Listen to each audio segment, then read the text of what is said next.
Good morning, students. Sacred Heart High School welcome you all for today's online learning session. Today, students, we are going to study in our Standard 7, our subject English, Unit 3, lesson number 3.3, and our topic entitled as A Crow in the House.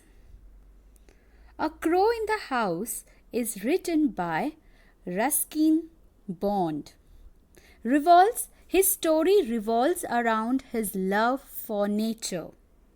In the story, A Crow in the House, Ruskin Bond tells us about a pet crow and its behavior. And although on one hand he is considered to be pet by the author and his grandfather on the other hand, the same crow is considered as a pest by the author's grandmother. So let us read the story to find more about this crow. So let's start. A young crow had fallen from its nest and was fluttering. Fluttering means fly unsteadily about on the road in danger of being crushed by a car or a tonga. Tonga is a light horse-drawn two-wheeled vehicle used in India or seized by a cat. When I brought it home, it was in a sorry condition. Beak gaping wide open and head drooping, and we did not expect it to leave. Here a young crow was lying almost dead on the road as it had fallen down from its nest, maybe crushed by a cart or a tonga, or maybe grabbed by a cat. The author did not expect the crow to leave because it was in a very bad state with its beak wide open and head had fallen, and we did not believe the crow to survive as they nursed him back to his health. So let's see what happened next. But my grandfather and I did our best or bring it around. Bring it around is a phrase which means restore it to consciousness. We feed. Feed means gave food. It by pressing. Pressing means use force to move a part. Its beak gently open with a pencil to allow it to swallow. We varied this diet with occasional doses. Doses, small measured quantities of something. Of my grandfather's plum wine. As a result, the young crow was soon on its way to recovery. Recovery, a return to a normal state of health. So students, here the author and his grandfather bring back the consciousness crow by feeding the crow forcefully by opening his beak with a pencil and give him a little bread and milk. This diet with occasional doses of grandmother's homemade wine in order to relieve the bird. Then he was offered his freedom but did not take it. Instead, he made himself at home. Made himself at home is a phrase which means to make oneself comfortable. In our house, my grandfather, Aunt Mabel, and even some of our grandfather's pet objects objected, but there was no way of getting rid of. Get rid of means to throw away. The bird. He took over the administration of the house, which means the fact that grandfather helped the author to restore the crow to life. He was given freedom. Instead, he made author's home comfortable by living there. Aunt Mabel and other pets objected Crow staying at the same house. They didn't like them. Whatever he wanted to, and made new rules in the house and took control of certain things to make his presence feel. Then we were not sure he was male, but we called him Caesar. We all were uncertain about either it's a male or a female. So finally we called him as a Caesar. Then before long, Caesar was joining us at meal times, beside finding his own grubs. Grubs here means, students, caterpillar or insects or beetles in the garden. He danced about on the dining table and gave us no peace till he had been given his small bowl of meat, soup and vegetables.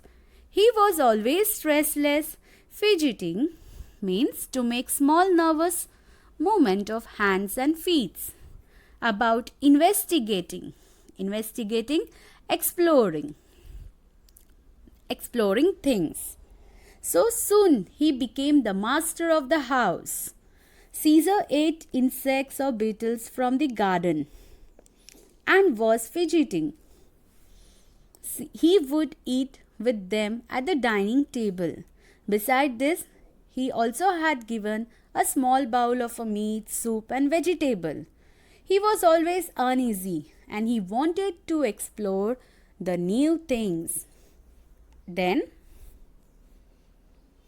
he would hop about a table to empty a matchbox of its contents, or reap. Here, reap means steer or pull something away forcefully. The daily papers to shreds. Shreds means a torn strip of paper. Overturn a vase of flowers or tug at.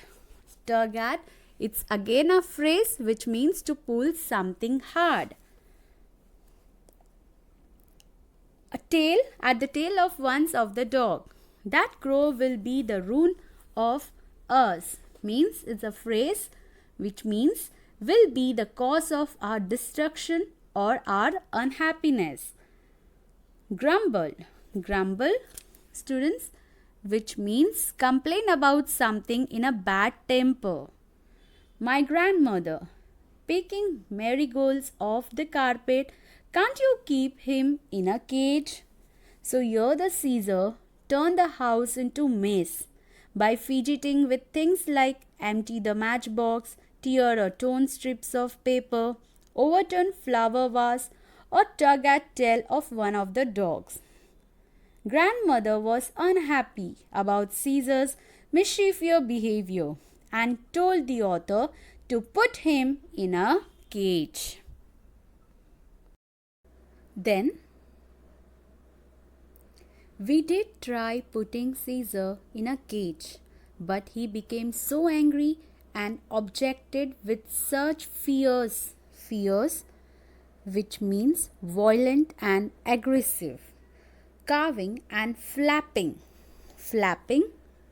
which means moving the wings up and down violently, that it was better for our nerves and peace of mind to give him the run of the house.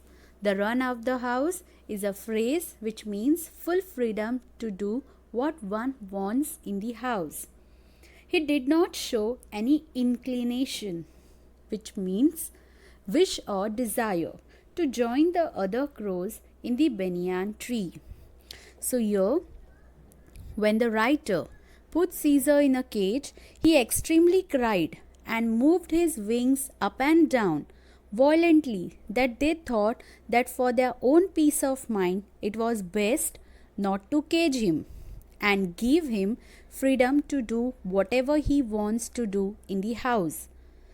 So that's what, according to the grandfather, Caesar did not wish to join the other crows.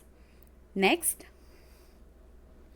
grandfather said this was because he was really a jungle jungle crow, a raven of sorts.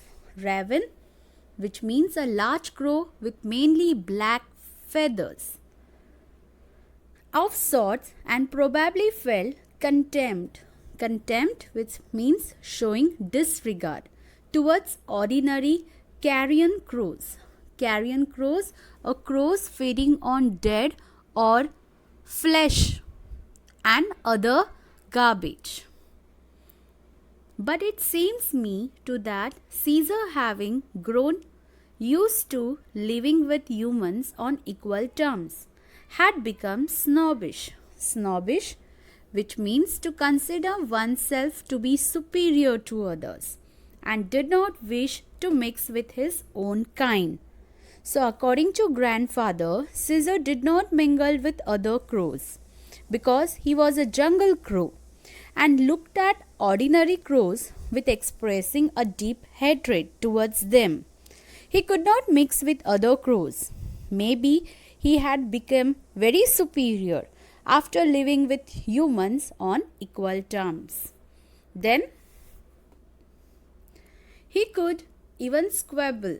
Squabble, which means to quarrel noisily over a small matter, with Harold the Hornbill.